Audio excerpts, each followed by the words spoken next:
Understand it's a jury day outside, however, your bright faces makes it well. All right, we're going to start our meeting, and if we can just have everyone silence their phones. I'm talking to myself more so than anybody. There you go. We're going to start with a roll call and establish our quorum. And that being stated, Councilor Earls is present. Councilor Rudis is present. And today, Councilor Winters is absent, but in light of that, we have quorum. There's still 2/3 of us present, so we have quorum. Fantastic. So therefore, we can begin our particular meeting and function in its full capacity. I'm going to ask for a moment of silence from things that has happened. I'm also going to call out the death of our clerk. Keep Karen Yarbrough's family in our prayers, as well as the officers involved in the shooting, as well as Dexter Reed's family. So can we have a moment of silence? Thank you. All right, that being stated, the agenda, Justin, Brother Isaiah is very timely. He just came in, he's got the agenda, he's going to hand it out to you. So you'll follow along with us. I will point out right now when we get to the part of the approval of the minutes, we're going to defer that. Thank you, sir. And we're also going to defer another piece. So that being stated, if it's okay with Councilor Rudis, we're going to start our public comment. If there's anything you have that you want us to know about, you want us to address on your behalf, we are your listening ears. So at this time, it's okay? The floor is open. Anything that you would like for the 15 district councils to know? Maybe you could tell us what the 16th district council does. I like that. Oh, you mind? Who am I about to address? Your name? Price. Hey, Ms. Price. How are you? Outstanding. Live on Grace Avenue. Okay, wonderful. And welcome to the meeting. I was just teasing your son earlier. As you know, I told him he has perfect hair. Me. Yes. Makes me want to just grab it and put it right up here. But however, the 15th District Council, what we do, we're a team of 3 with a augmented member, which is Isaiah Brooks, that is the administrative assistant for us, so to speak. He's the project manager and things of that nature. 15th District Council has been elected by you, the popular voting populace, to be your basically to be the ear of the concerns from the residents to the CCPSA, and in doing so, we're here to be your mediator, your ear, your whatever you want us to be. This is the result of the consent decree that went into effect July of 2021. And this is a long time mandate that people have been seeking, first of its kind in our nation. And this particular 15th district is here to basically serve you in an augmented capacity. I am your chair, which is the person similar to that chair you're sitting in. Just take care of the foundational administrative things to make sure that we function. Councilor Rudis here is our community liaison engagement officer, and he's very dutiful in making sure that we are reaching out to you in many agencies in a collaborative effort. So we're here to find out what the public needs in order to ensure and enhance police accountability and public safety. You want to go further?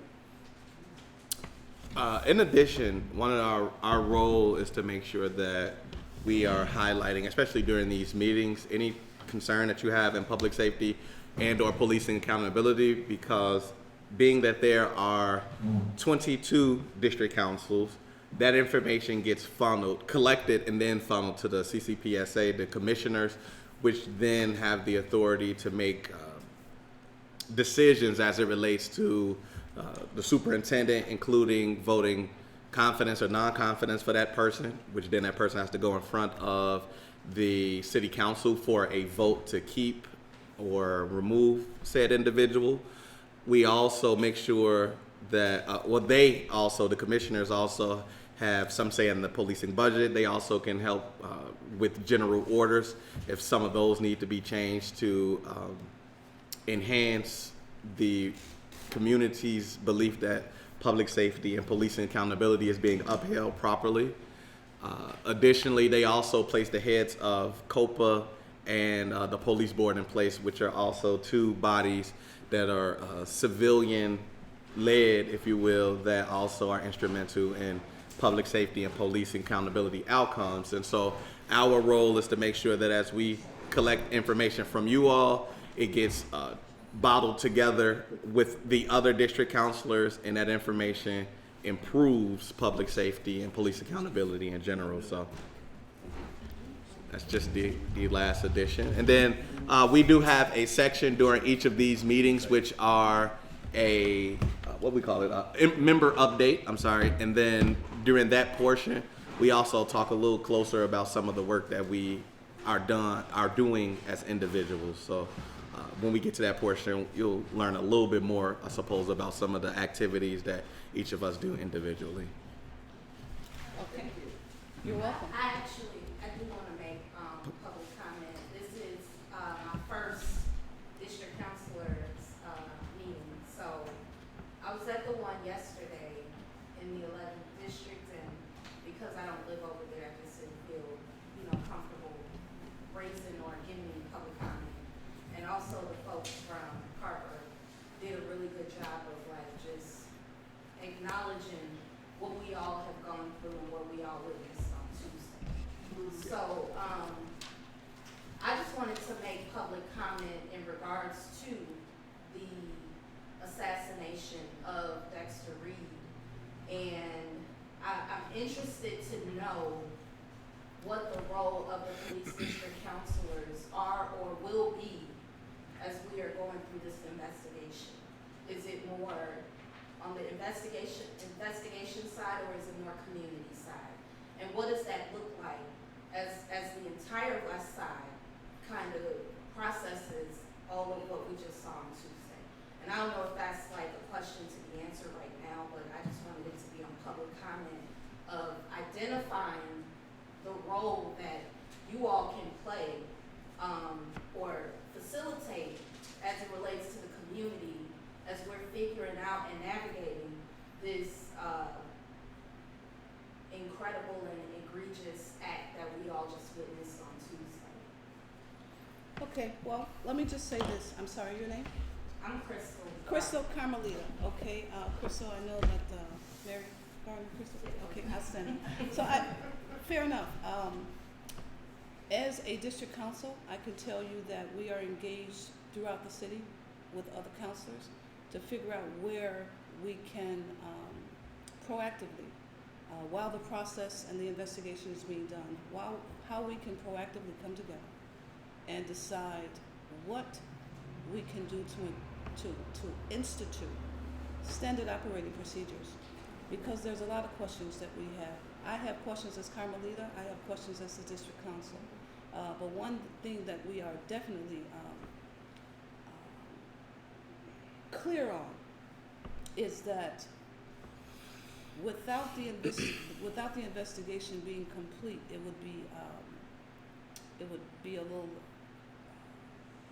improper for us to speak about a lot of different things. But from a personal standpoint, I can tell you, as I was speaking with Jim in the back before the meeting started, my phone has been blowing up. I've been to 2 press conferences, and one was peaceful, one was not so peaceful.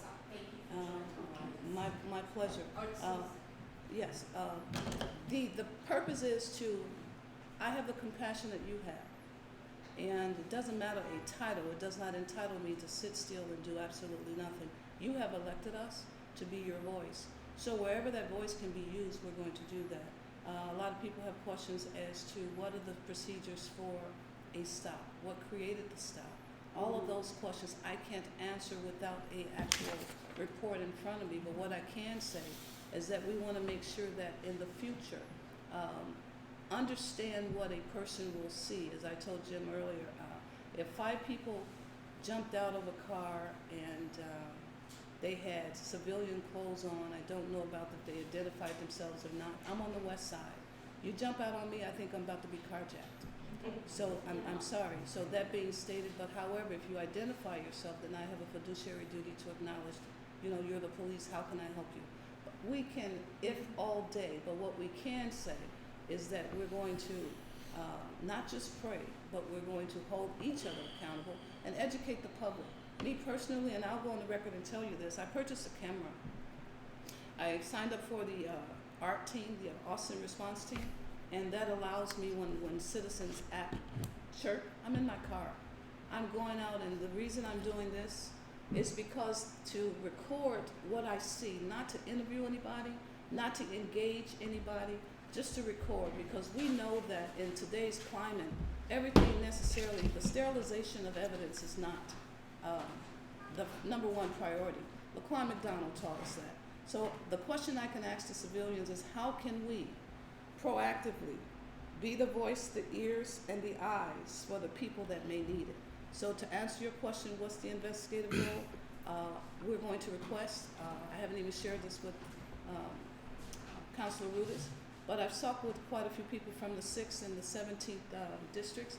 We'd like to sit down and watch the tape in its entirety as a council so that we can figure out proactively what our role can be in the investigative process without emotion, without judgment, but it's absolutely crucial that we do so. I can actually tell you that today is the anniversary of Councilor Winter's nephew being killed by police. It's tough. We're all human. We still have a job to do, but we also have a personal stake in this. So that being stated, handsome hair over there, I want to make sure that I'm doing what I was going to say. I'm sorry, your name? Joseph.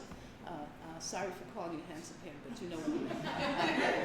I want to speak on behalf of Joseph. I want to speak on behalf of Dexter. I want to speak on behalf of Laquan. I want to speak on behalf of what makes, what triggers people to do what they do.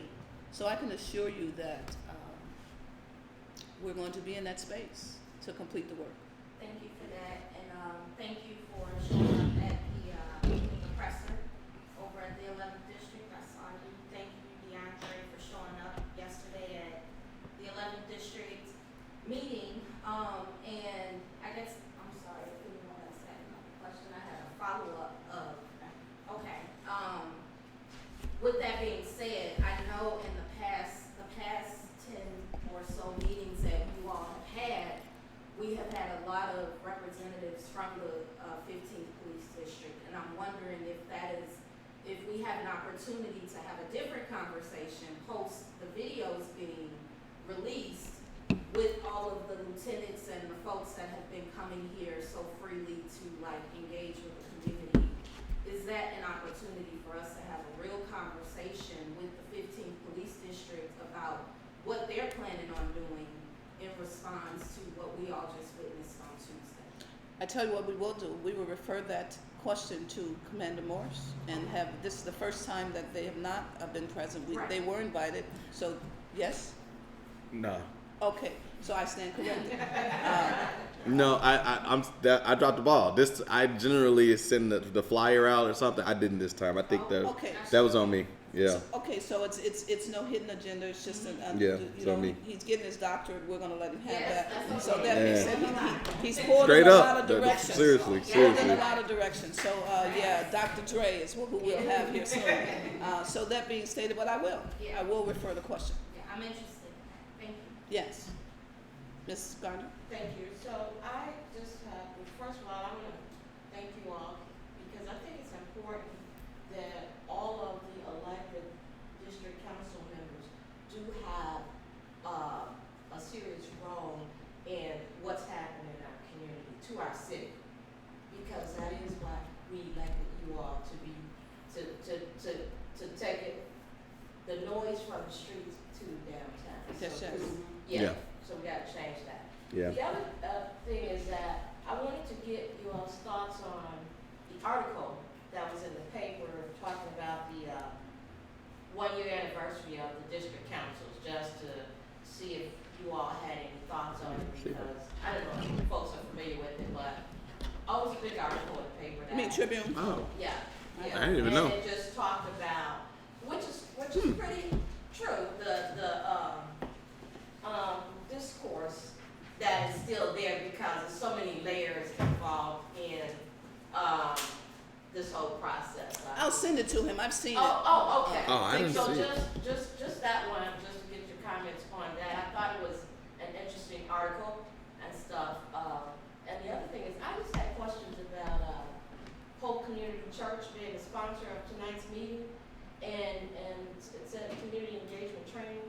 Downstairs. That is downstairs? Yeah, it'll be downstairs. Okay, can you talk a little bit about that as well? So we will have, and I was working the phones now to make sure that Pastor Epstein or a representative comes up, because in our meetings we typically highlight an organization so we can let folks know what's going on with the orgs in the community. And Hope Church is that org that'll be represented as tonight. And so I'm looking to get a representative. They will talk all about the different things that they have going on with Hope Church, including the training tonight. But to my understanding, the training, they've done this in the past where they are trying to get folks this idea around building community. So it's like a night engagement, like a night walk or something or other, and they're training folks on how to properly engage with community if you're going to take part in that. So the reason why I'm interested in it is because, well, okay, now I don't want to get confused with Chicago Bible School, but many of us have been, we're clocking 35, 40 plus years in the community, actively engaged. I'm just honored that my block club is here strong tonight, because that's what they do. They show up because they've been doing that and stuff, right? So I just kind of I think it would be nice, we're not trying to reinvent a wheel, but if Hope Community, I mean, there are some players throughout the Austin community. For sure. So, and Hope Community Church needs to hook up, and we can, we're not, you know what I'm saying? So you know what, Pastor, well, no, so Pastor Epstein is really about that. The reason why this meeting was actually in partnership, because we were going to have our initial meeting at Hope Church, and then when we found out that they were going to do this training on this same day, we said, let's build it, let's bring it together and try to figure out how to, leverage the connection there. So that's the reason why I end up.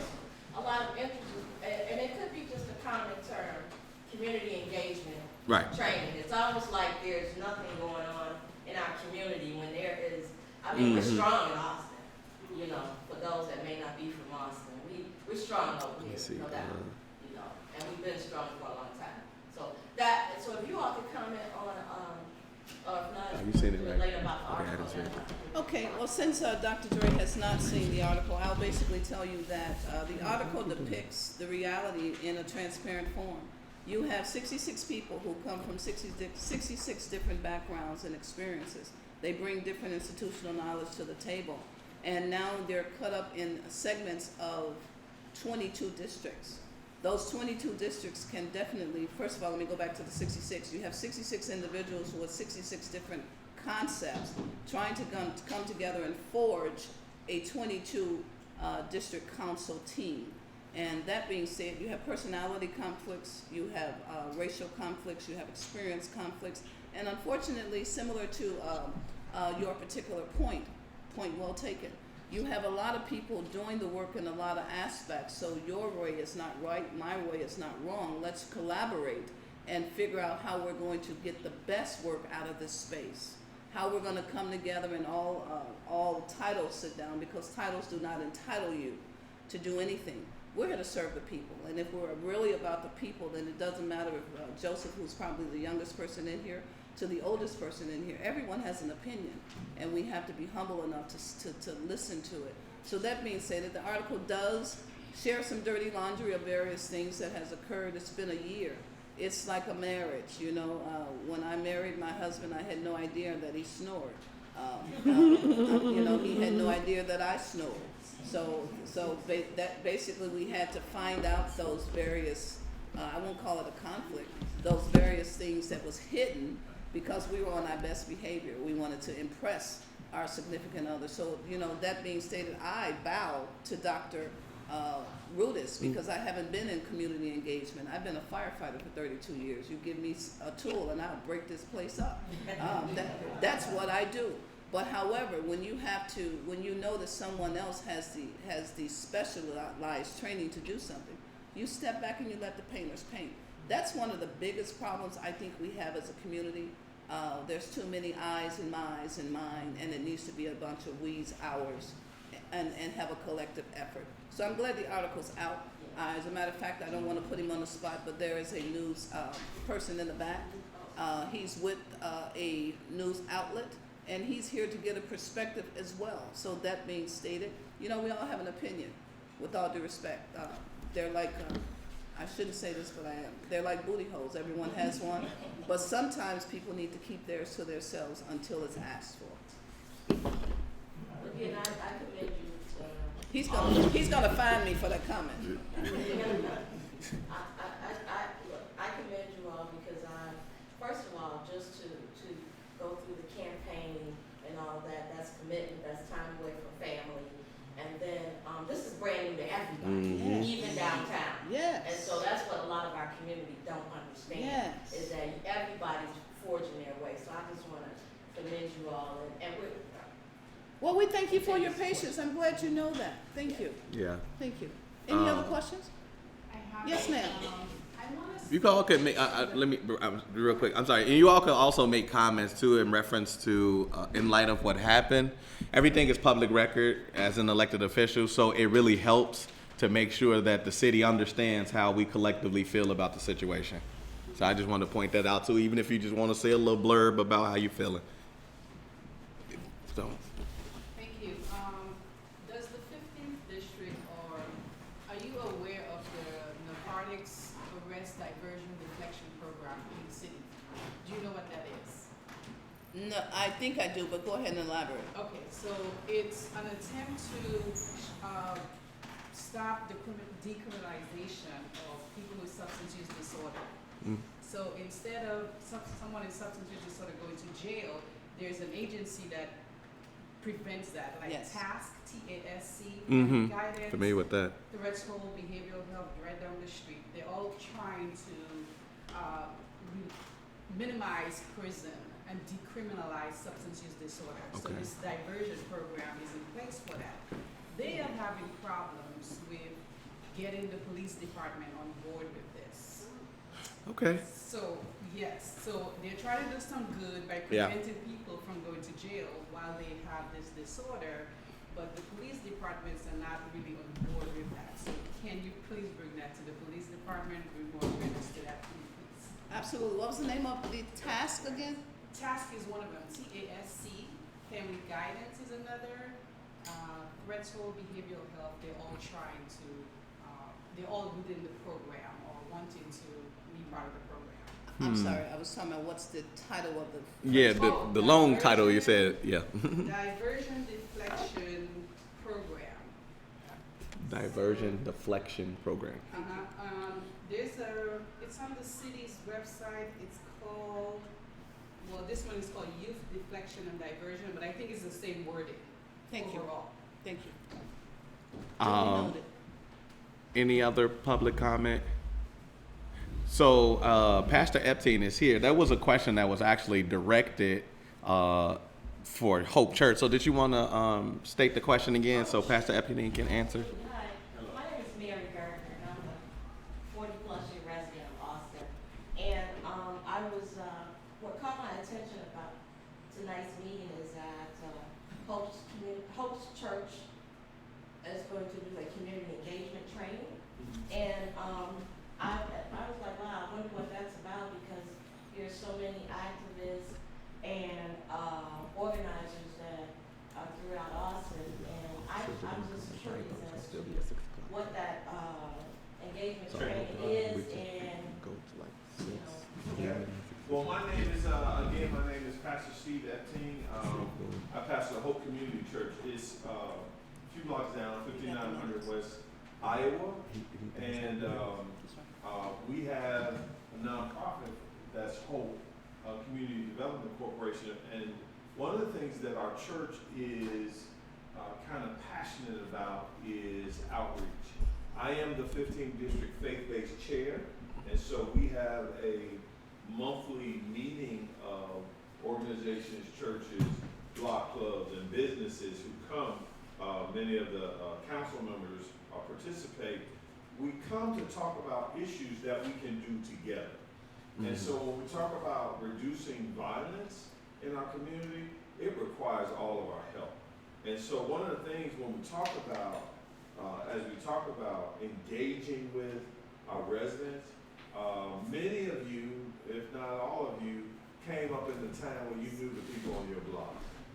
You knew somebody somewhere that made it safer for you. I remember a lady living next door named Miss Parker, and Miss Parker knew everybody's business, and she told on everybody, especially if you got in the grass. But you didn't like it, but it held a community together. Mhm. And it is important for us. And so tonight is the second of a three-part training. We talked about the why do we go out from a faith perspective. Why do we go out? What does the Bible say about us being in our community? For those of you who are faith, it was Christ that he came down to be with us. And so he lived among us. And so that's that, along with some other areas. Tonight we're going to talk about what we can do. What can our blocks do? What can our churches do? What can our organizations do? How can we stay outside? We adopted a strategy called 100 Blocks, 100 Churches. And the whole purpose of it was for our churches in our community to know the people in their area. Most people drive back and forth to church, but we have seen since I've been pastor, and I've been pastor there 20 years, there was only maybe about 20% of the church was actually from the community. The other part, and that was maybe 45, 50 people total, most of them came from somewhere. Now our churches are several hundred people, but 60% of the people walk. They access. I can call in trouble, but that's only because we make ourselves available in the community. Is it a perfect process? No, it's a process. It's a strategy that is effective. And so tonight, if you guys have time to stay, we're going to be talking about ways, 3 in particular, ways that we have seen to work. And so, as the young lady talked about, that process in which we're trying to work with, it's really not the police fault. All the police do, they just follow orders. Yes. And so until it's changed at a certain level, they're still going to do what they're going to do. It has to change from a political place, which changed the law, which changed how they police. Police, yeah. Yeah. We're working also with the West Side Opioid and Heroin Task Force, and they're connected with 2, because when this happens, TASK won't be able to handle all those people. We're going to have to help people that got drug issues. I mean, we're going to have to empower ourselves to help other people.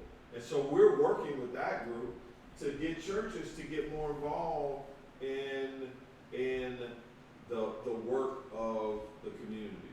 I just believe every church, for those of you who are church members, we just believe that every church should have a passion or calling for something, some problem that's out there.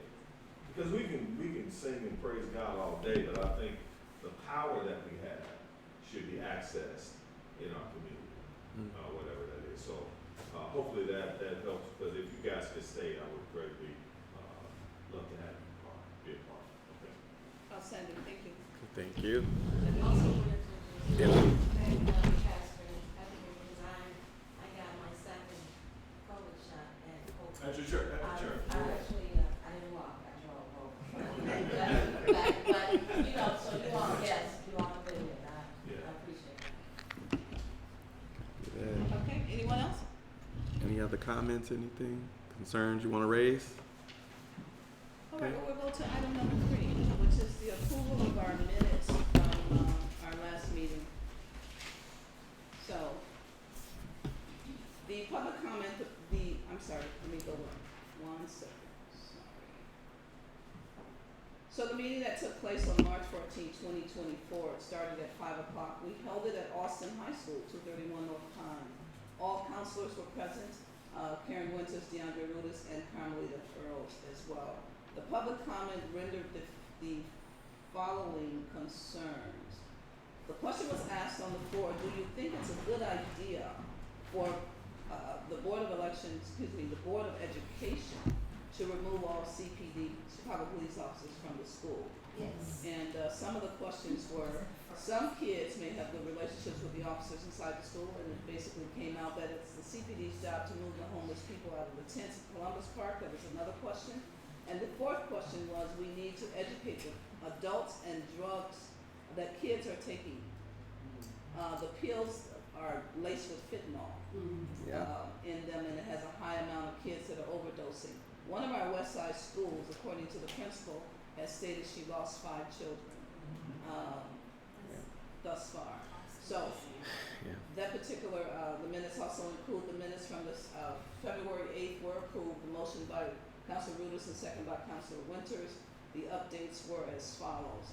There will be a meeting where you can meet your district councils of 1525 and at 5730 West Division. That took place on March 28th from 6 to 8. One Summer Chicago is now accepting applications for children and young adults from the ages of 15 to 24. SLAM was highlighted. It's a service that's run out of by the hand on Laramie and Kinsey. The nominators had picked 15 applicants for the commission, and those names were submitted to the mayor to choose the 7. One moment. The discussions where Councilwoman Earls expressed that the armed officers can be a deterrent or a distraction. This was to answer your question. Expressed that armed officers can be a deterrent, a distraction, or can be perceived as a threat. Councilwoman Winters suggested replacing them with counselors and restorative justice programs. She added that she thinks it should be up to the school to choose to have officers or not. Brother Stinson, Al Stinson, from a new nonprofit called Your Addiction, that works toward restoring emotional well-being and provides trauma education. Stinson explained that the youth are trained to demean themselves and their program, and were programmed to not use their conscious senses in their brains. With the generation, the guns represent a father. If you have a father at home and something happens to you, you're going to say, I'm going to get my father, and that's because the father provides and protects. Most of these children are not raised with fathers, so their guns. So to get their guns, Stinson passed out pennies to everyone so he could do that, to basically show a metaphor of their brain, which makes you react in rage. And the penny was the size, and therefore the penny could ruin your life. Michael and Amari from Roots to Fruit was also speakers that spoke about how a tragic murder of a child inspired them to promote peace. Their founder, Aisha Oliver, stepped in and provided a safe space for them to break bread.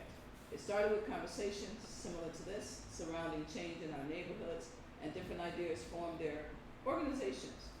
These young people do peace tours at different schools in the city. They speak about building trust in the community and the resources for mental health.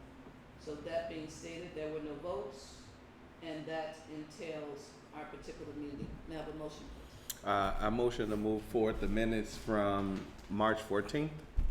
Okay, I second the motion, so it has been motioned by Councilor Rudis and seconded by Councilor Earls that the minutes from March 14th be accepted as read.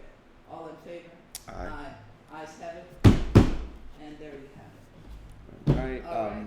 The next part would be a discussion of district council member updates. So, again, my name is DeAndre Rudis. I am our community engagement specialist. So the flyers you have in front of you, the ones that was placed either on your door or in your mailbox, was myself. I make sure that I get out and do some canvassing prior to our meetings, whatever area. Yeah. Yeah, whatever area we're in during the meeting, put those out. We also have a monthly newsletter. It should have been on the back side of that. That always follows our meeting. So if you've given us your email address, you will get both the flyer for the upcoming meeting and the newsletter. They always look different. You know, try to do some pretty cool things with that.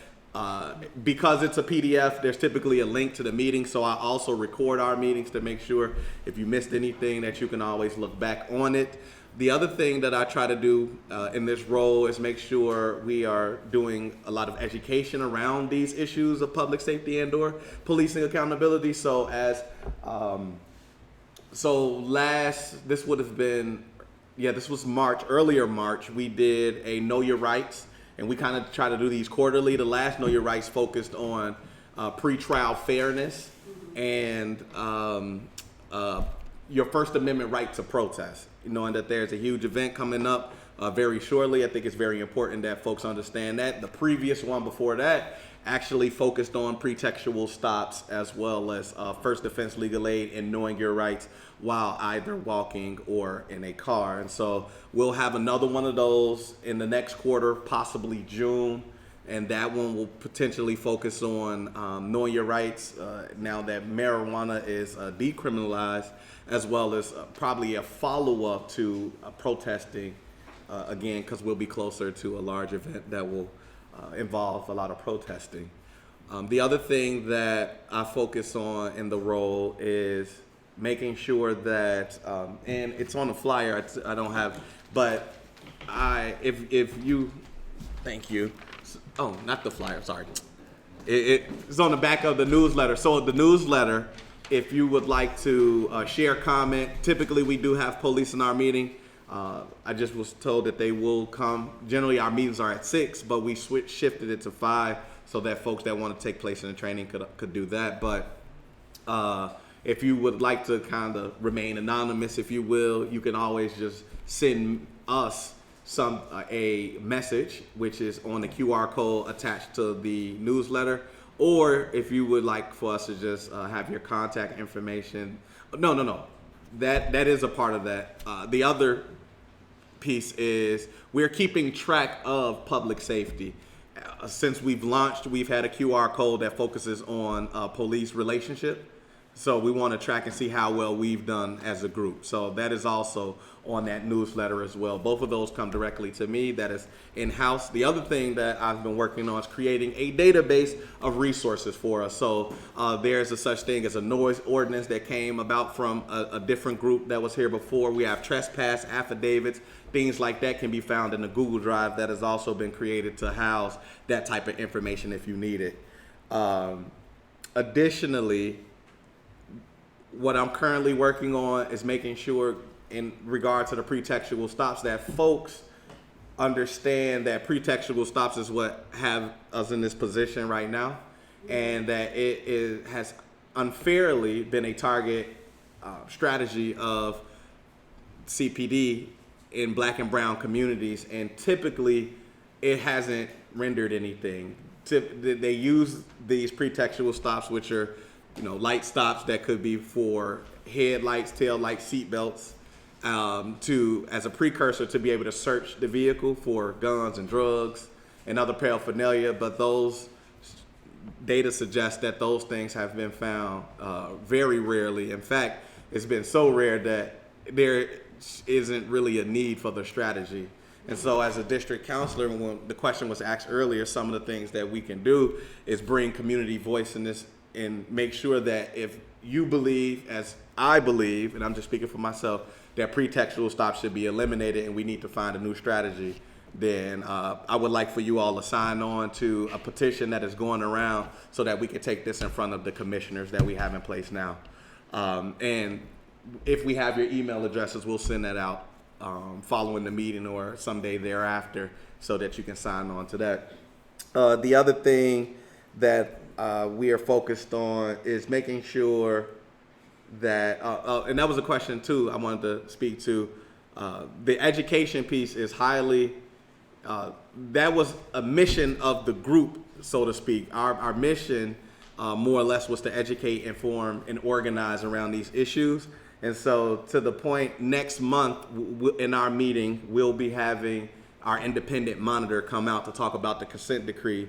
And, again, in relation to the video, some of the things that is outlined in our consent decree still has not been followed, making police reform very difficult.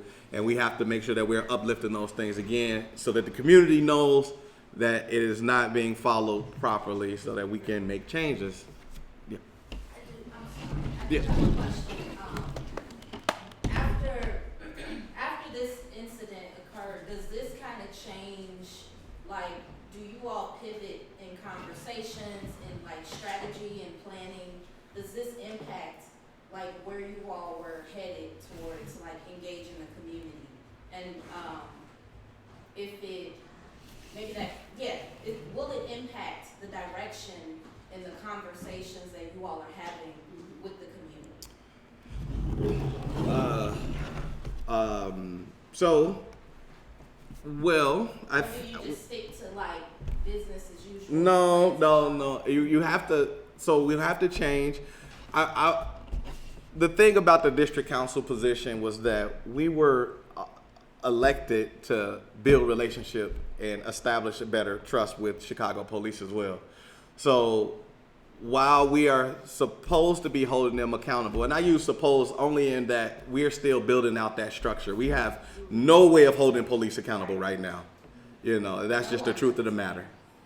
And so we as a group are actually working on that internally. So if something like what happened in the 11th district happens in the 15th, we're already proactive and have some sort of way of moving so that we're not trying to piece it together. So we're going to have internal discussions. So that's one way that we're going to start to really become more focused on the work, so to speak, the accountability piece, if you will. In regard to the community and educating, that doesn't change because we have to make sure that you all know what COPA is up for, what Bureau of Internal Affairs is for, what the consent decree is for, pretextual stops. What else is an issue? We have very low call for service or no call or no low response or no response in terms of timeliness for calls for service. Those things need to be known by the community because, again, in this work, we have to uplift that this is an issue for you all. And if you don't know that it exists and it's not an issue, then we can't get it changed. So certain things change, but more or less, we just got to make sure that we stay the course in terms of educating, informing, and organizing around what you all feel are the largest issues. Most of us that came into these positions, I consider myself an advocate / activist. We can't have that head on in this role. Outside of the role we can, but we also have to make sure, because that's a fine line that we're walking. We're elected officials now.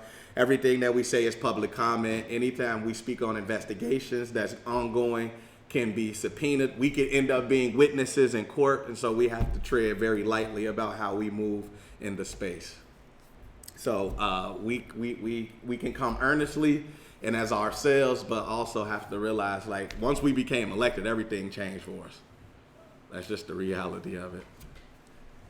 But yeah, that's my updates so far. Okay. As your elected official, as your council, I've always been a disruptor. So it's real simple. No pun intended. If you don't like the job I'm doing, don't vote me back in. I'm a disruptor. That's a fact. I'm sorry. With that. That's just what I do. The municipal code, Ms. Price, is M as in Mary 2-80-070. That's where your political power comes from. Let me tell you this. I ran for office in 2021 for alderman. And what I've noticed is there's about 30,000 registered voters in every ward. You want to know how many vote? Oof, it's dismal. In every election, even if it's a national, we just had a national primary. I work in the polls on purpose because our people were disengaged. You want to demand service, use your political power and vote. That 30,000, it's great to see your block club here with a nice group of representatives, but get those 30,000. You're talking about 200 and maybe 30, 50 people voted at Austin out of 47,000 in March, on March 19th. So you're talking 28,800 people stayed home. So here's the interesting part about it. You didn't come for a political class, but let me give you a little snippet. Your elected officials, when they go back to City Hall to demand service for their community, it looks upon their vote weight.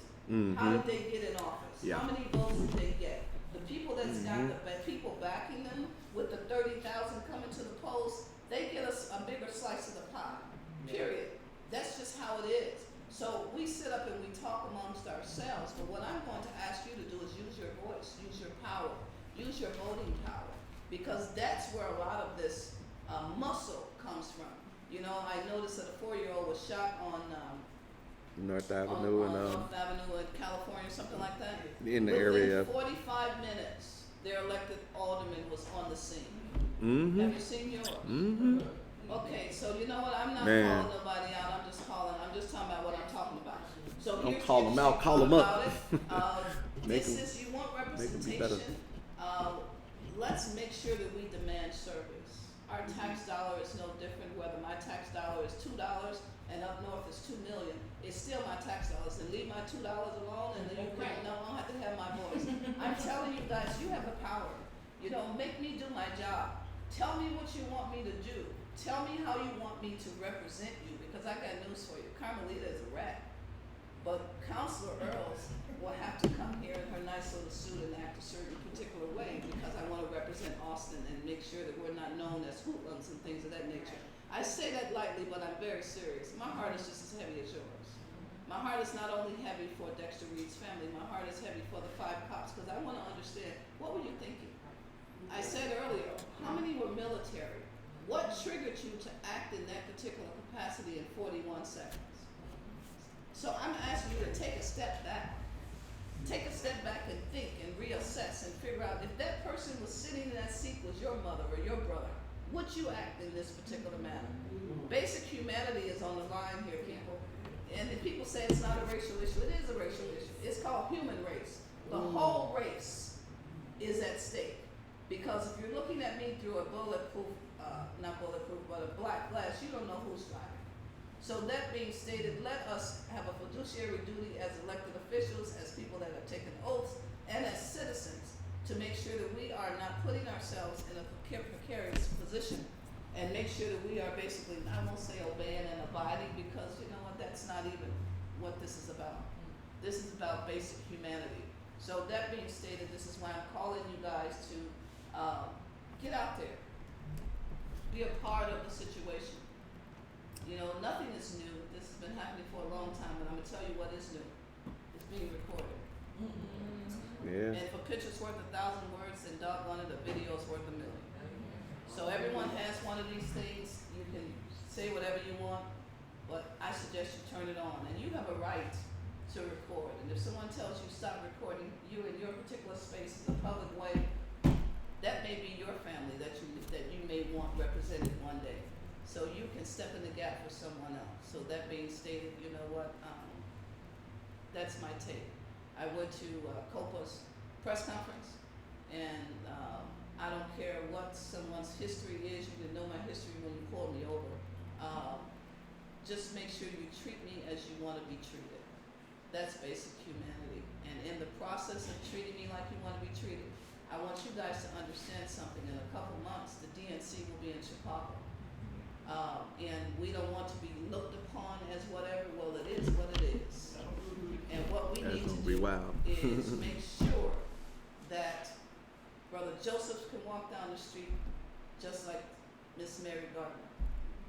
Crystal shouldn't have to walk behind her mother with some military arms or whatever. You know, Chicago's better than this. You know, we really are. But we have some serious issues. We got a lot of house cleaning to do. And the best way to do it is how we're doing it right now. You tell me what you want me to say. I'm not a wooden puppet, but I got news for you. I speak well. Thank you. I'm sorry. Next thing? You know what? Did you have any updates? Did you want to mention anything? Well, those were the updates that I Okay, basically cool. went to the various press conferences, was out there with the community. I heard your cries, prayed with you, cried with you, got angry with you, and this is my stand. The work must continue, and it simply means, you know, he talked about various hats. I put my helmet down now. I have a hat of service. Service is service. I've been servicing since I was 15 at Buddy Bear Grocery Store. Service is all I know. I'm here to serve you, and I'm willing to do so as long as you would have me. That's it. Copy that. Okay, so the next thing we want to focus on is just a discussion on some of the goals that we have as a group. Again, this is something that is under development, but we, and I wanted to share Councilor Winter's goals and some of these may be overarching for like our entire, how you call that, term. So we are elected for the next 3 years now. We're about a year in at this point. So the next 3 years we'll serve in these roles. And so some of these may be overarching, and then others are more focused towards what we can accomplish in the short term.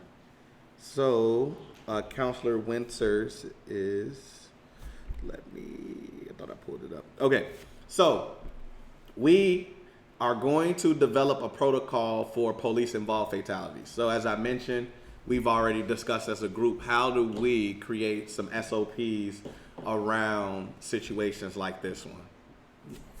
Oh, I'm sorry, standard operating procedures. And so what that looks like, shortly, what we've talked about. And I don't know, because you asked about the investigative piece. So I looked quickly at COPA, and you have to be trained to be able to view some of this video footage.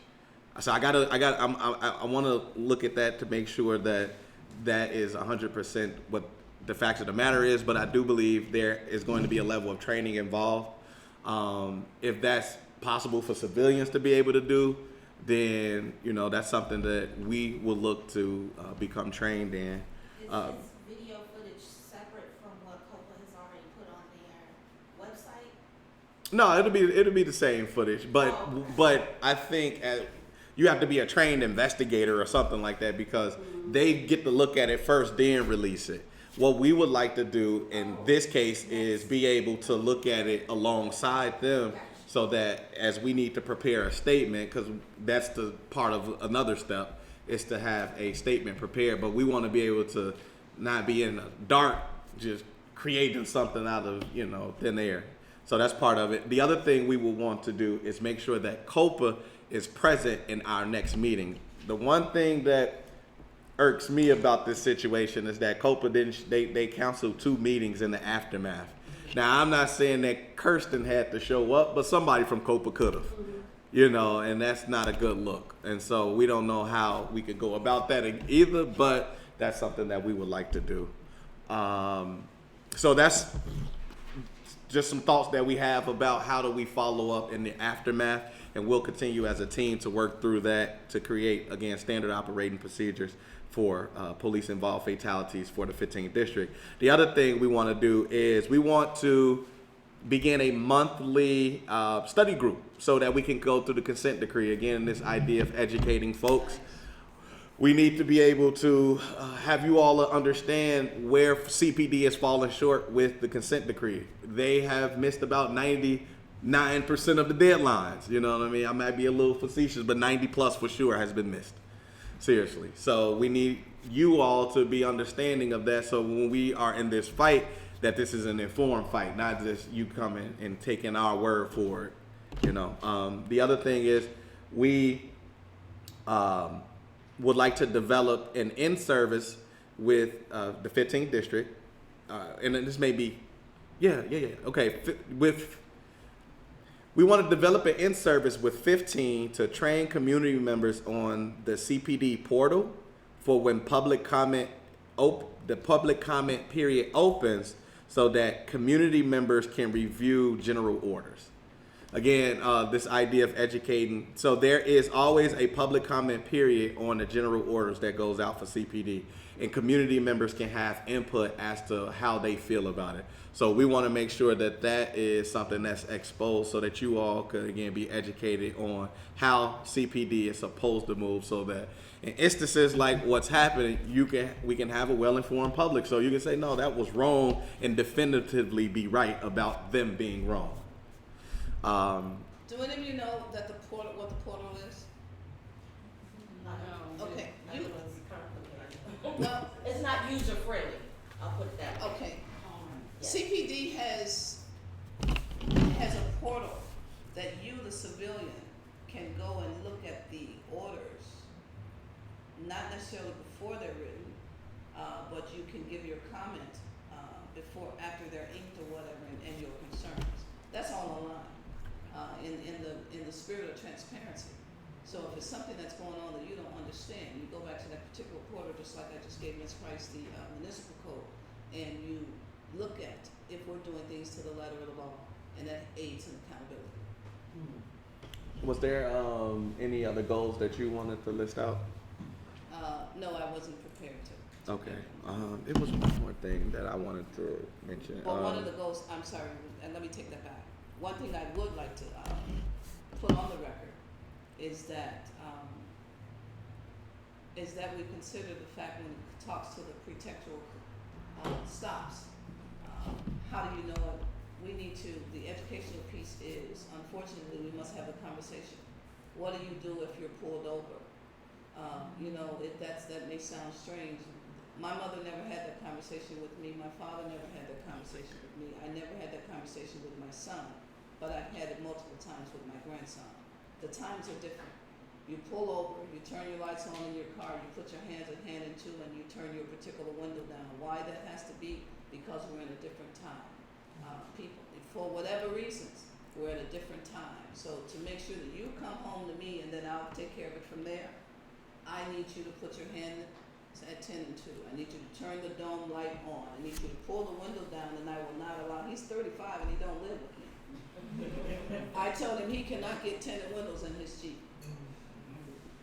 That's the reality. That's the reality of it.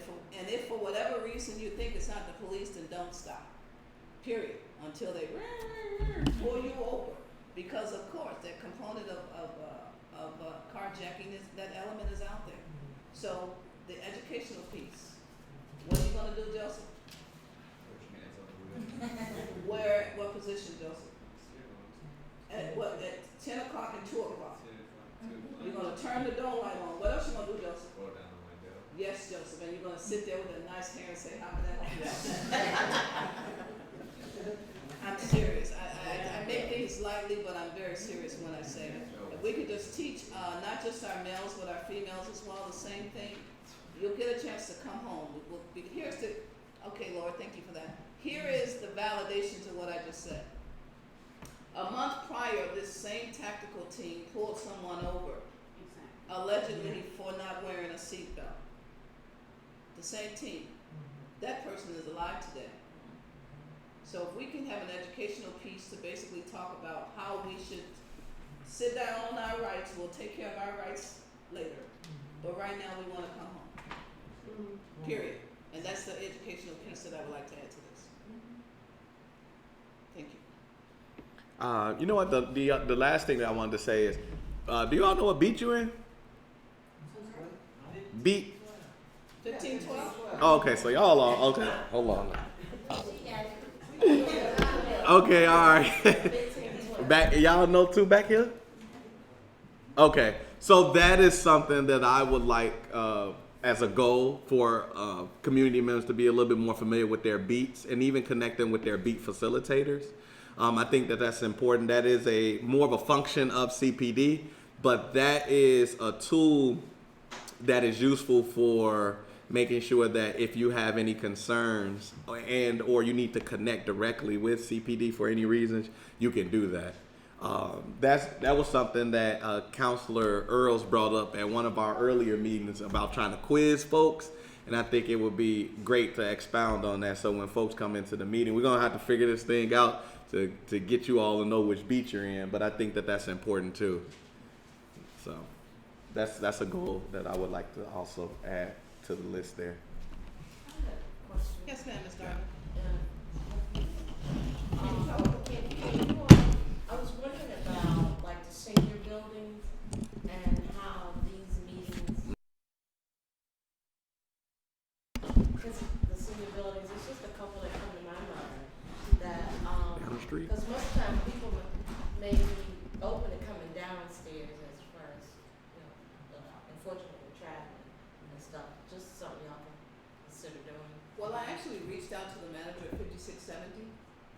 And she, not for this particular organization, but she basically shared that they have a closed campus. This was not during COVID.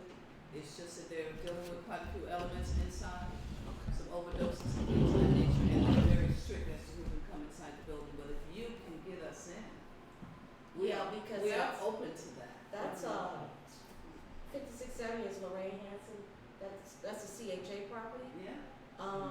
but I'm just more, my concern is Just these making sure that, meetings, yeah. taking these, that's message to those, Right. because they need to know this as well. Yes, sir.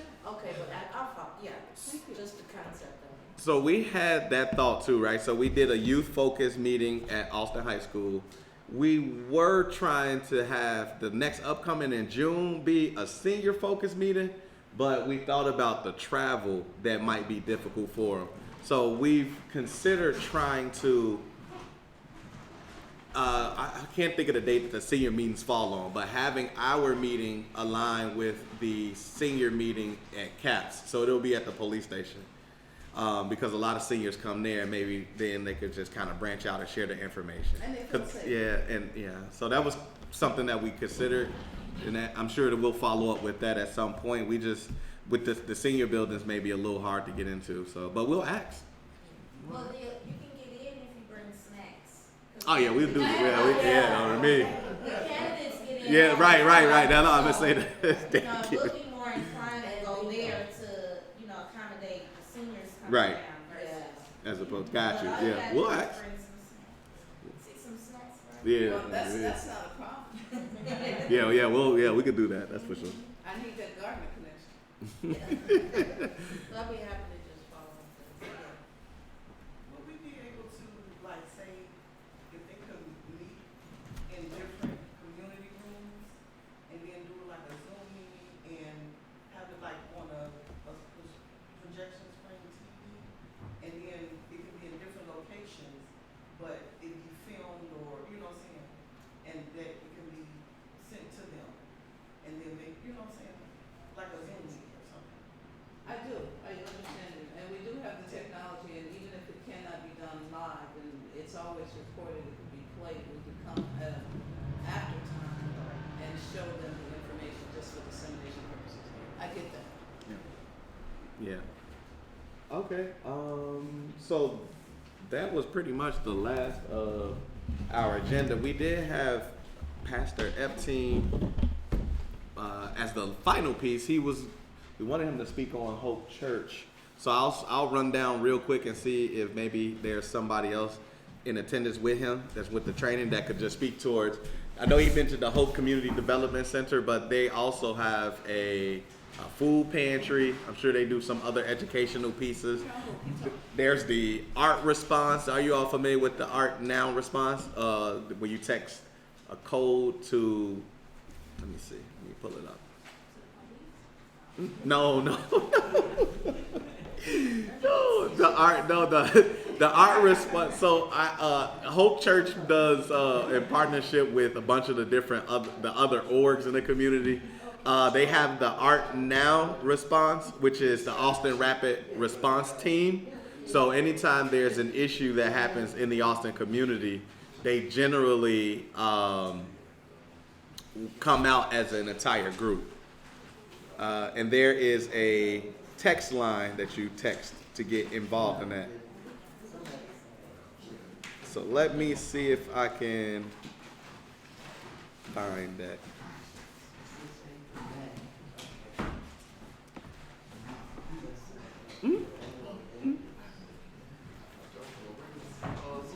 Oh yeah. Oh no, she didn't. Yeah, she ended up saying she was cool. Oh, I'm trying to find. Okay, well I got the number, but this isn't the text number. Okay. Oh yeah. No worries. Dang. Okay.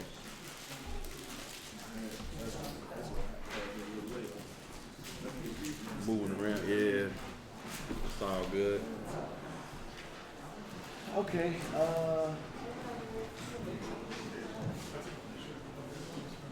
Hey, Jim.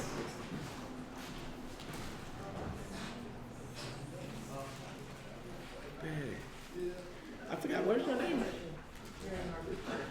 Mary Margaret Burke? Just trying to, sorry, not putting in your face. Yes, ma'am. I just have one question. First of all, as far as you being just the elected officials, I just like to know, you have our complete support to bring the loudest and, strongest, objections you can express to what happened to Dexter Reed, No, for sure. and to the way that these patrols are being conducted. Because, you know, I gotta know if a member of my church comes to church with a tail light missing. Yeah. Is this what's gonna happen to them? Right. And if I have a situation, say if we have a situation on the block, we got, you know, Yeah. somebody running around with a booming stereo annoying the hell out of us, or there's two kids getting, you know, yelling at each other and we don't wanna see it jump off into a fight. Yeah. We cannot call the police in good conscience right now if we think we are going to get 5 tactical officers Yeah. jumping out of an unarmed car with, you know, their guns drawn and screaming obscenities. Right. So anything we can do, you mentioned in particular the alderman, should we be trying to set up a meeting with the alderman and try and put some positive pressure on him to make sure that this is not the official response to broken taillights and, you know, and stereos? He's a former You know what? He is. Well, And he's the well. head of the public safety committee. Yeah, that's what I was gonna say. He's the head of the Public Safety and Fire Committee. It's interesting. So, okay, so I wanna say this. I am for the removal of TAC teams, pretextual stops, and retraining as it relates to use of force because it's not working, obviously. So that's what I'm standing for. But it should be people doing both though, shouldn't it? Well, I can only speak to let you know that we're not here to take the place or anything, but that's alternative policing strategies, and they want to hear what you have to say. So maybe you have the power. We just talked about the voting power, right? So you have the power to possibly do whatever's necessary. You can redirect resources, so to speak, to make sure that your best interest is heard.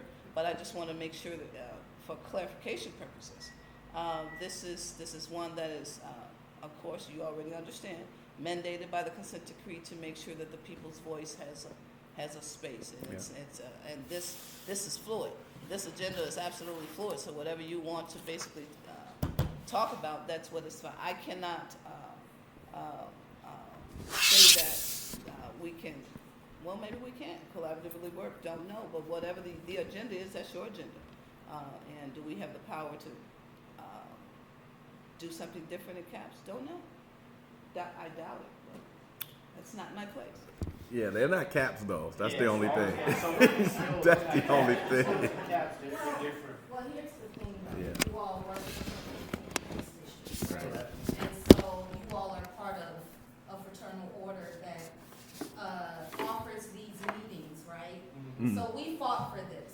The Mhm. people fought for this. That's the Mhm. difference. Mhm. This is what we actually want, Mhm. right?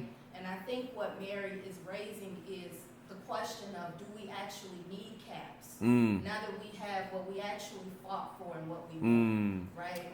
The question Yeah. that I have So that- is, where's the action out of all of these meetings? Where's the transformation out of all of the years long of CAPS meetings and these new roles as DCOs? Like, where is the evidence that our community is being transformed through policing? That's a general question. You may not have the answer for that, but it's a rhetorical question to get people thinking about all of these different meetings you all are asking us to attend. Mhm. And those that probably need the services are probably at work and can't attend, right? Or cooking for their kids or something. So, how That's are it. we It's fair. how are we measuring and monitoring the outcomes of this versus what the people have fought for? That's the real question. So now to that point, I can answer that because I work for New York University School of Law, and when we launched, I helped to launch this program in 2018, and when we launched the program, we were also followed by Northwestern. So Northwestern has the data collected on how the DCO slash NPI, we call it the Neighborhood Policing Initiative. That's what it is. How that has been for the community. So I'm willing to share that too. I can make sure that I share that with you. What we found is that with the DCOs, the relationships have been built better. Because they are problem solvers, they can work directly with the issue. And because they're connected to people like myself and other ambassadors, they know where the actual resources of the community are. So when we talk about alternative policing strategies, if a DCO responds to a mental health crisis, they would then have the connection to take them to a threshold or some other place. For example, I think Bobby Wright no longer works with HSI in the capacity of their the trauma? What was it called though? Right, on Madison and like. Yeah, man. Yeah, but what was it called? It was the triage center. So when there were mental health calls and DCOs responded, they actually took them to the triage center instead of locking them up or whatever else policing did before. And summarily, any other issues. For example, I could tell you tons of stories of how DCOs differed from when they interacted with people. There was a guy that was selling drugs, 25th district, young guy selling drugs. DCOs pulled them over. Instead of taking them to jail, they said, you know what? How you want to go about this? And the guy was like, look, I'm just trying to make some money. If y'all can help me find a job, I'll be cool with that. So they called Steve Robinson, who then got with Miss Jacobs, who's with Get to Work, getting people jobs. This was, again, when we first started. So, hell, I was the person driving the van at the time, picking folks up from North Avenue and Cicero at the Food for Less in the morning. So we were able to get the young man a job. He needed boots. DCOs went up there to the Skechers or whatever it was like, hey, we got a young man need some boots, and was able to get some boots for him. Man showed up to work all the time till the pandemic happened.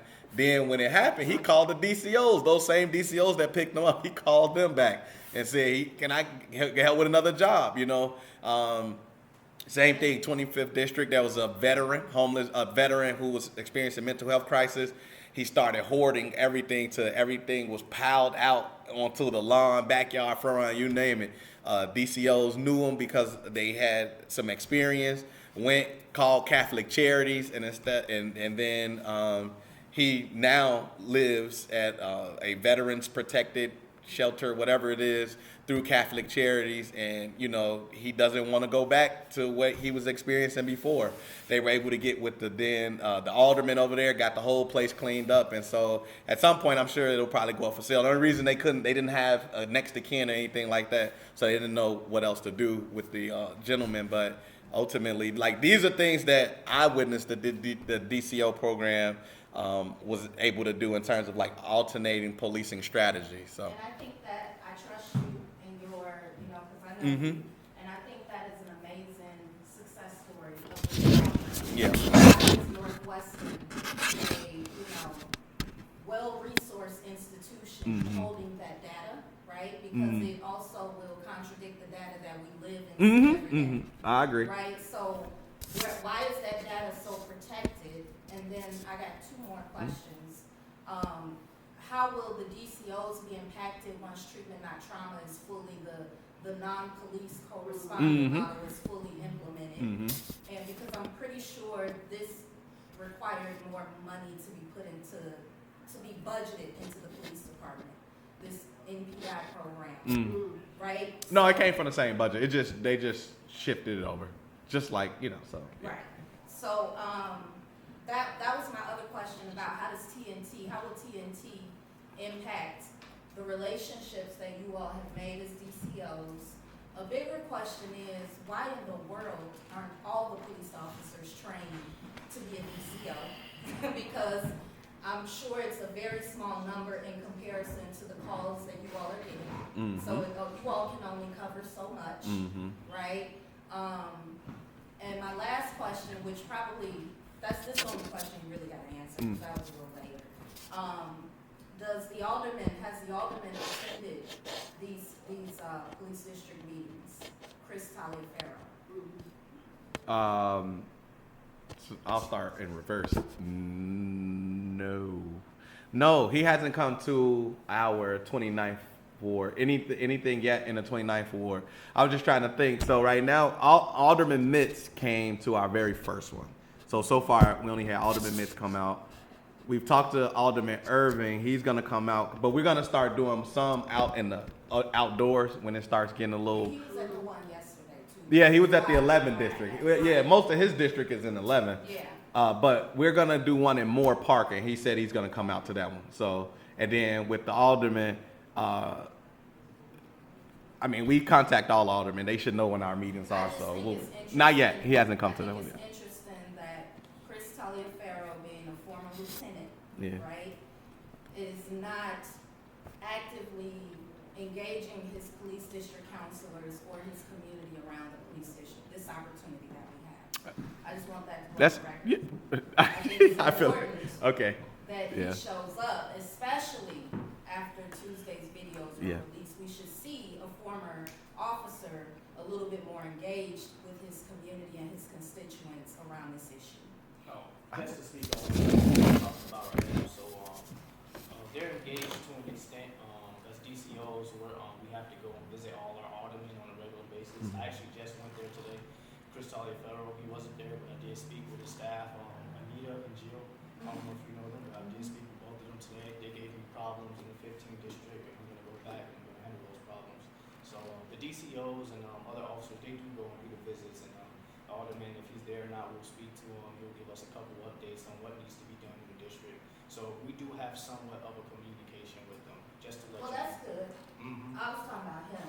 Just can physically come over. Okay, I'm like, would that information be in the portal? Does that become public information? Because it would be interesting to see what's coming from the alderman's office in terms of issues. And, kind of seeing, because we don't know, like, what we That's don't know what interesting. they gave you. But I'm just saying, and then eventually become public information. That's a good question. I'm not sure if it becomes public information, but I do know the problems come from the people in the community calling him. So what he does, he contacts like the commander in the district or sergeant in the Mhm. district, and it comes down to us because we handle more so of like the problems in the community. Mhm. We're not so tied to the radio, just job to job to job. And that Mhm. goes back to one of your questions you answered. Why aren't everyone a DCO? Mm-hmm. Because everyone can't be a DCO. We need specific beat officers just to answer jobs, because the fact of the matter is this is the 15th district. It's busy. It's busy, really busy. Like a lot of the jobs don't make the news, but they're bad. They're really bad. But everyone can't be a DCO. That's why it's just a select few people that actually go and tackle like the little smaller problems that people in the community have. And you're right, sometimes it's a lot of problems, but it's only a couple of us, so we do what we can. And then we work with those officers, they'll relay information to us that this is a chronic problem. The officers will see it first because they'll get a call at midnight while we're off. And they'll say, hey, there's a problem, teenager here, I keep getting calls here. That's what we're looking for. And that's the kid that we need to talk to the mom, figure out substance abuse. Does the mom need a job? Does the kid need a job? What's going on in the household so we can stop Yeah. this chronic issue? So we're following up with those chronic calls rather than just doing mental health, like transports and stuff like that. Yeah. We assist with like the long term. Yeah.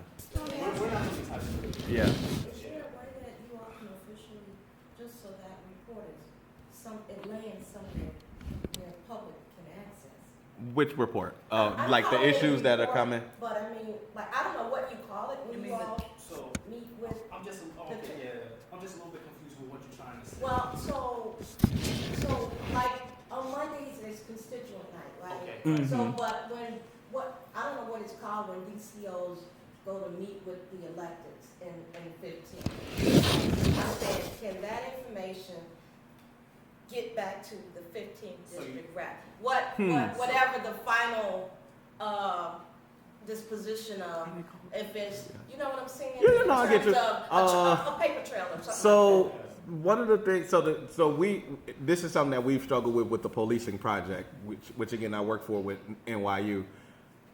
What are they called that y'all open? The tickets? What? Problem Okay, problem ID.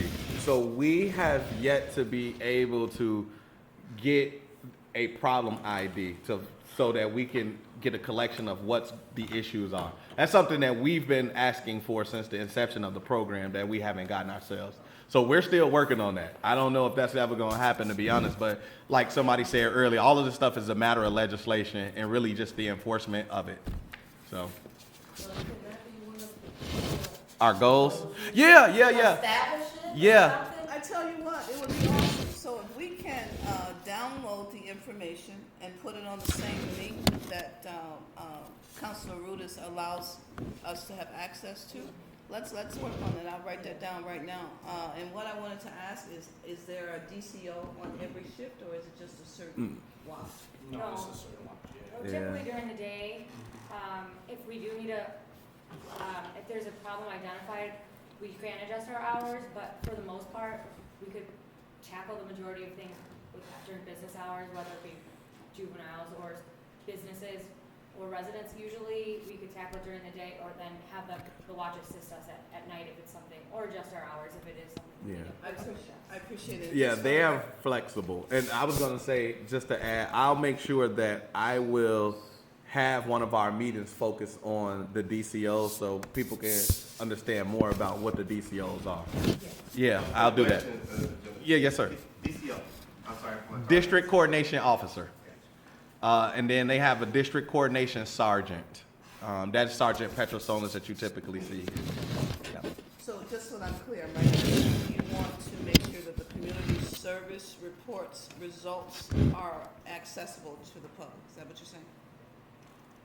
I'm thinking that communication should be to the reps, to the 15th district Right. reps. Okay. From, I'm not exactly sure, I'm gonna just say from the interactions that go through the alderman's office, because we I don't see, know, okay. we don't know what that is, but it should be public information that lands somewhere. I think probably. Community, Yeah, well- community requests to the Yeah. alderman to DCOs to the 15th district. Yeah. Right. And then it can be Right. part of your report or something like that. Yeah. That's possible. That's Yeah, nice. Because That's Or nice. a study of how can we make that. That's Yeah. nice. What's the That's goal? nice. Speaking to the study piece, so Northwestern, so they released all of these reports. These reports are released, so I'll make sure that I give them to you. We got one pagers and all of those good things. They are out there. The one thing about this program, in all transparency, is that it was never fully implemented the way it was supposed to.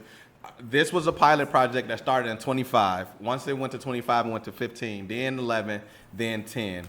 We actually operate in 10 districts. We had a full staff at one point, but we've since moved on, and it's just myself, Jose Abonce, who worked for ACT, if you all know him, and then we have Ivy, who is our project manager. Right now, we are focused on our, what we call our Gold Star districts, and this still hasn't happened, but we're trying to have it happen, which is those Gold Star districts get a full complement of resources that are needed to actually see the effectiveness of this program. If you looked at the data is just gonna suggest this is a worthwhile program, but because it was severely under-resourced, meaning there was not a lieutenant, sergeant, 2 sergeants, full personnel in terms of DCOs, they weren't having, sometimes some of them weren't having meeting spaces and things like that. There was a lot in the regard of why this wasn't a properly functioning program. But our Gold Star districts that we still operate in are 10, 25. Those 2 are the major focuses right now, 10 and 25. But we are also operating in 3, 4, 5, 6, 7, 9, 10, 11, 15, and 25. So those are the 10 districts that DCOs currently operate in. But 10 and 25 are the ones that are supposed to get the full complement of resources so we can actually see the effectiveness. And that's what the data is going to suggest. It's a worthwhile program. Relationships were built. People feel a lot better about DCOs coming to their door. There's been instances where we know how information gets out, like in terms of somebody might call and then they felt like the police went back and shared who said something. Well, at this point, the DCOs have been given video footage, whereas other officers have not been, because people feel so comfortable connecting with them. So it's a worthwhile program. To that point, I and the rest of the staff at Policing Project are still trying to make sure that this gets fully implemented and that we can make more officers DCOs, because it is worthwhile. But as Officer Hillier said, DCO Hillier said, there is, this is a tier 1 district. We get a ton of calls, and we need beat officers, rapid response officers, we need other personnel that we use. So Supply and demand. yeah, we're working on it though. Any other questions before we bring up the last piece, which is talk to Hope Church? I just have a comment. In regards to reports, maybe the state's attorney's office can give you something, because they do things by district in terms of criminalization, what happens, in the district. So there might be a good source for that, the state's attorney's office. And DCOs, it sounds like you are doing deflection and diversion. Mm-hmm. No, yeah. Yeah, absolutely. We Yeah. are. Perfect. Yeah, absolutely. Thank you. All right, cool. And last, brother, if you want to talk a little bit about Hope Church and the programs that you all offer. Yeah, first of all, thank you guys for your service. I say that, I'm a retired Chicago police officer. I worked 12 years in Austin, 5 years in 25. I retired from organized crime. I've been retired now 6.5 years. So I really do thank you, especially B1524 where I live. So thank you very much. That was my first meeting when I first started. Absolutely, I've never seen that. So I just wanted to say that first of all. But I'm assistant pastor at Hope Community Church, Mr. Trust. Probably 25, 30 years ago, Columbus Park. So I definitely, I know also like the back of my hand, that's not the thing, but being an assistant pastor at Hope, we do a lot of things at Hope that people just don't know about. Right. Every Friday, we have a food pantry. It operates from 12 o'clock to 2 o'clock, where we service anywhere from 100 to 150 people. Every single Friday, unless there's a holiday or a special holiday, we give out food also. We did a pre-Easter food giveaway as well. We do that. We also have a 6-week paid training program to get people back into the community. We start them off with just simple things of how to use emails, how to be right on a, So return to citizen when you say back into the community? Yes. Okay, all right. Yes, absolutely. We show them, just things of how to connect yourself and do emails properly when you're answering for a job interview or something like that. You'd be surprised some of the email names we run into. Some people sending off for a job, but the email says "Sweet Baby 33." Right. You don't do that. Right. But some people just don't. They don't know, right? They just don't know.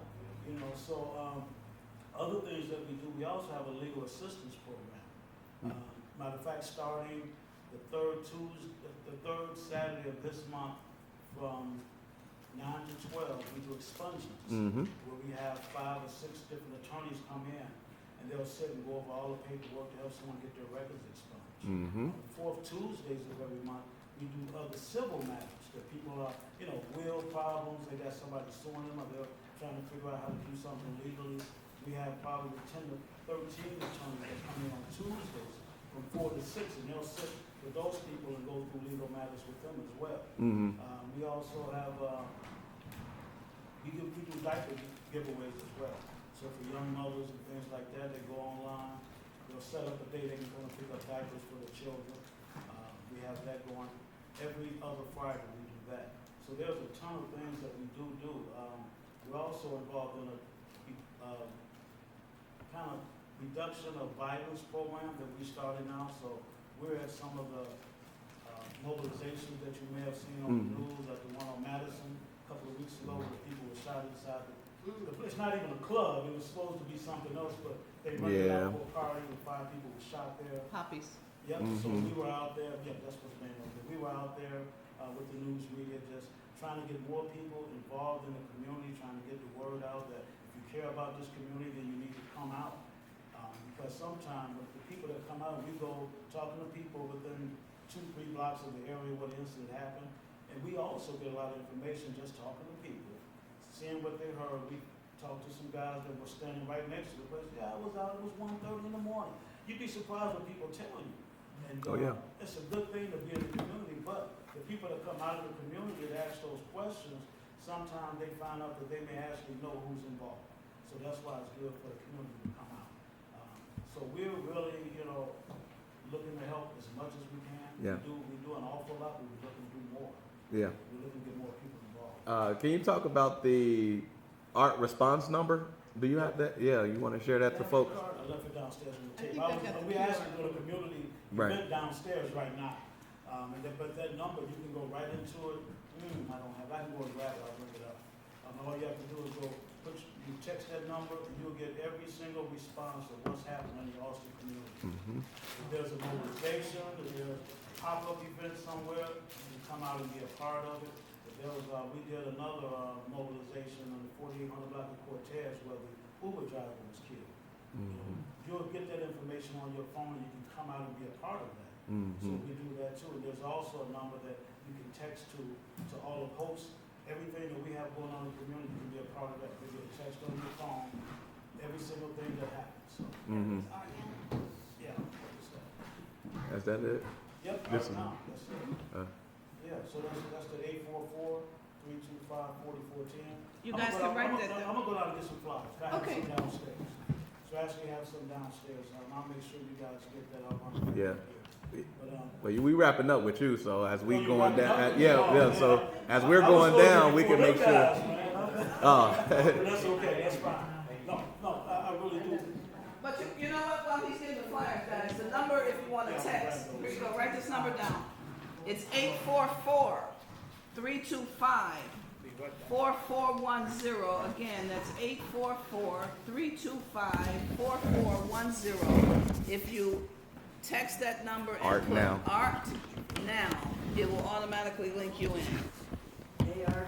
ART, Austin NOW. Response Team, now. Yeah. Art Now. All right. All minds clear? Anything else, sir? no, that was all. Thank you all for. We definitely thought we was gonna end in an hour, but we. You know what, that's great. Okay, let me just ask for Council Rudis for a motion Yeah. to adjourn. Yeah, I motion to adjourn the meeting. 6:56. 6:56, Council Rudis has made a motion to adjourn. I second the motion. All in favor? Aye. Let us thank you guys for Yeah. coming. Appreciate y'all. Thank y'all.